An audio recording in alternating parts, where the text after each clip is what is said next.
Alright, what up, y'all? Last video I said I was gonna show you all how to make a snare with one of your washers, with one of your washer locks for your snares. I start out, I use 7-foot pieces of snare, well, 3/32 aircraft cable for my snares, and I'll show you why that is here in a minute. But I guess first off, you want to go ahead and get your washer lock, and you want to just put your cable through one end and put a stop button on. Alright, guys, these swage tools, this is where they really shine, so you don't have to beat down all your ferrules and stop buttons and everything.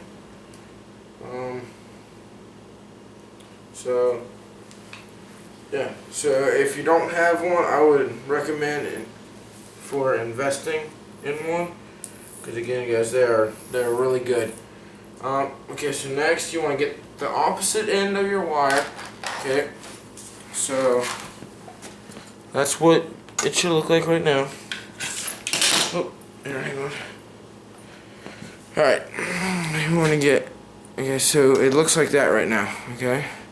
I'm going to get this end of your wire and put it through the other hole in the side, okay?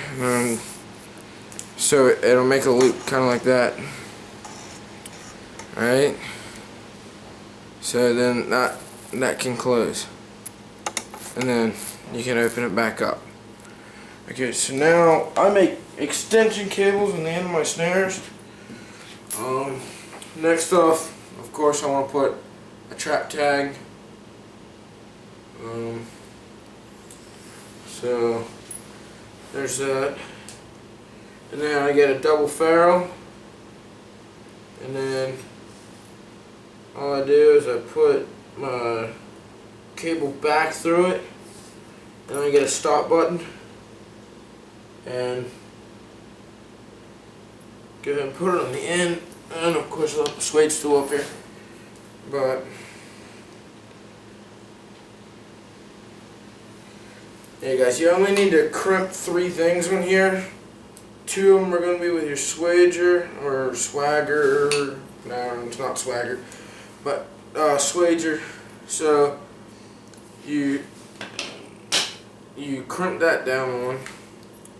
And then that creates a loop that you can make either really small or really big if you want to. And then you can put that around a post or something.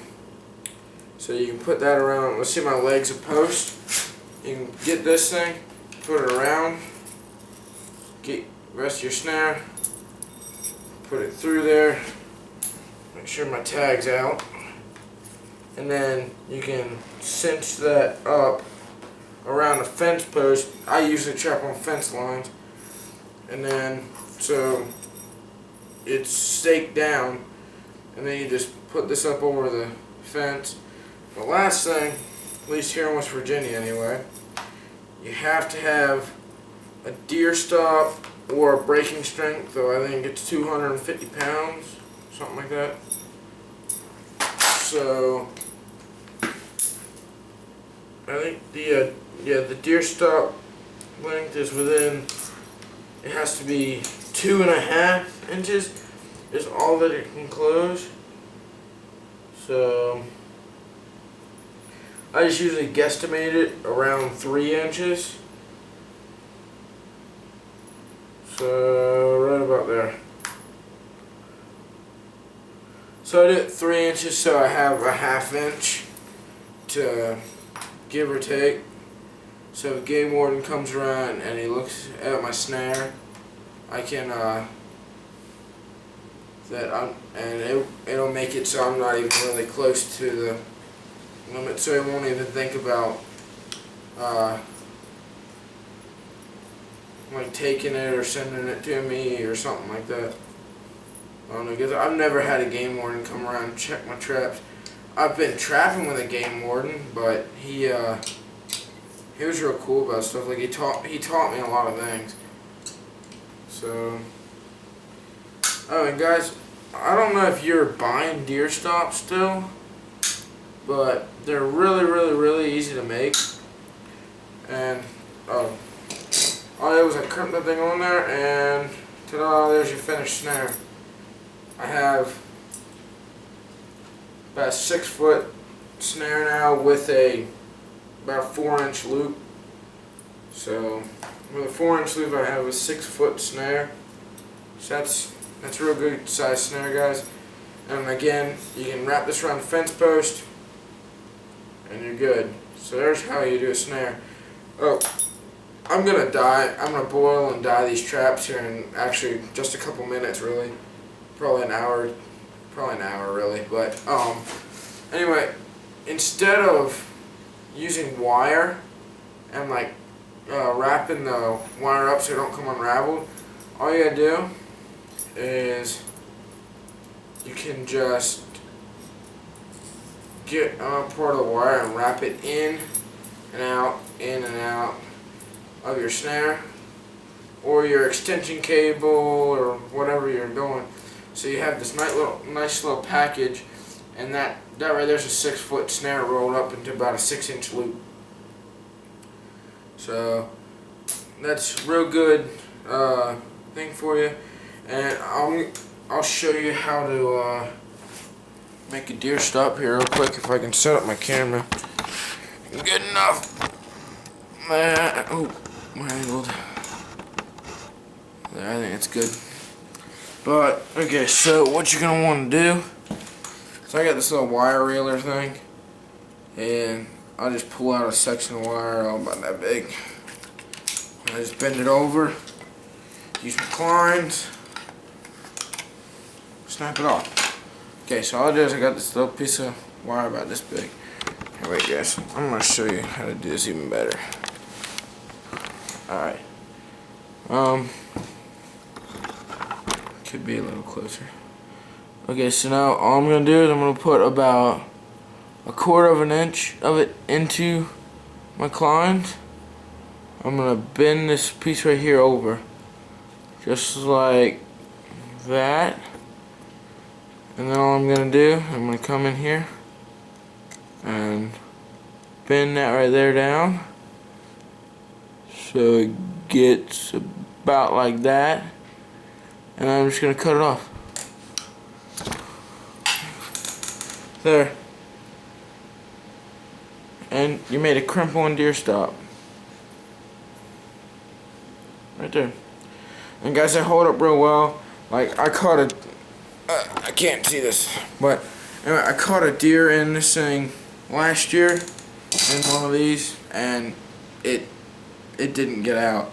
Like, and this the little deer stops, they didn't fall off or anything, and they're real easy to make. Like, I only used about a 1/2 inch of wire on that, so if you got 3 inches of wire, you can make 6 of them.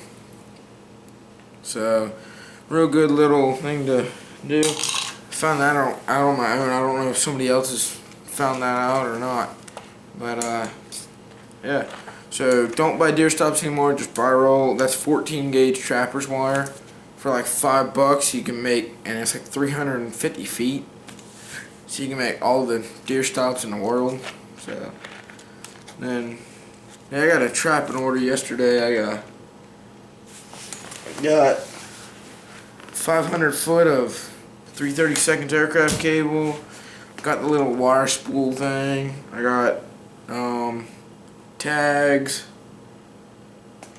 a dozen dog-proof traps, half dozen Bridger number 2s,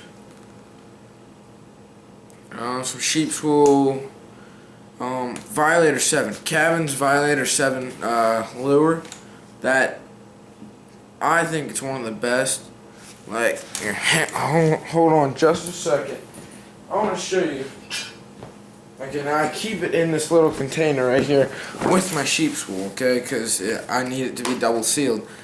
But this is how they sent it to me. It's so skunky smelling.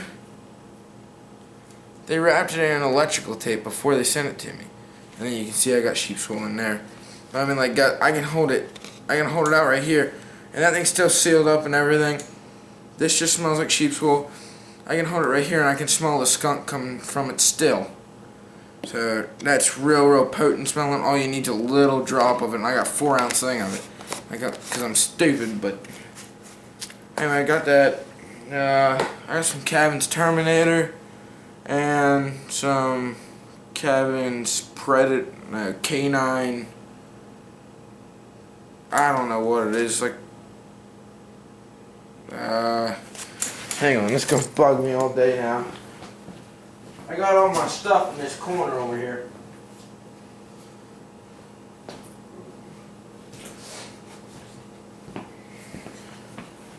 Alright, so I got, I think, Cavin's Terminator. Cavin's, however you want to say that. That's a bait. It says it's for coon, mink, bobcat, fox, coyote. Directions: use ½ teaspoon per set. Excellent for pocket sets for mink, and dirt hole or flat sets for coon, bobcat, fox, and coyote. So I'm going to give that a try. I usually just use squirrels or something like that. Squirrels or rabbits that I shoot. I usually just use like the skins of them and the legs and stuff like that. And the other lure is Cavin's Canine Force. Wait, yeah, Canine Force. This says it's good for coyote, bobcat, fox, and coon. And it says this is a food call lure. That other one is a call lure. So real good stuff to have, guys. I'm just not trying this stuff out. That Violator 7, my buddy uses it, and he catches, I don't even know how many coyotes a year using that stuff.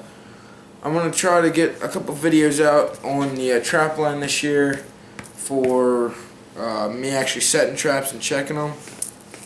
But besides that, that's pretty much it, guys. Have a couple videos coming up here about what I use and what type of lures and bait and stuff I use.